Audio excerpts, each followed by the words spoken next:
Howdy, folks. Today we're looking at Dakota North #1 from 1986 in Marvel Comics. Now, here's a real corker, folks, straight from Marvel's 25th anniversary year. The 25th anniversary of Fantastic Four, mind you, which is when they much prefer to begin counting. If you know Dakota North in 2025, there's a good chance you remember her as a long-running supporting character in Ed Brubaker's Daredevil, probably her most prominent role after featuring in an arc of Christopher Priest's Black Panther around the turn of the century. She still shows up now and again, but it's safe to say she hasn't found a decent hook in the almost 40 years since this comic was printed.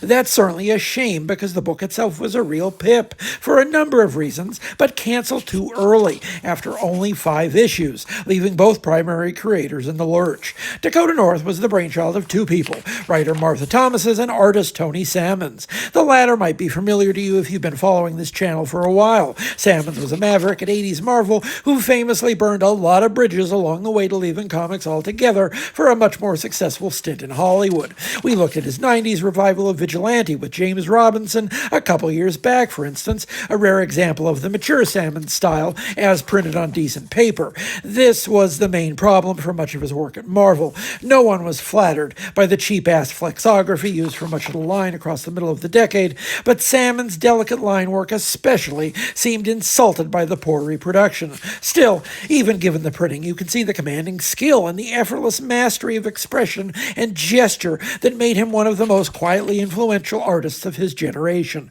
Martha Thomases, for her part, may perhaps seem an obscure figure in 2025, but she's worked in comics consistently for decades, including at DC across the 90s, after an earlier career spent in magazine publishing. She's a veteran of Spy and National Lampoon, to name just 2 wonderful magazines that no longer exist. Dakota North is famous for having inarguably one of the very best house ads in Marvel history. It sold the character in a single image, a private detective pulled into action and intrigue in and around the Garment District, offering a blend of fashion and suspense that wouldn't have been out of place in a stylish primetime TV program from the era. Think Spencer for Hire or Moonlighting.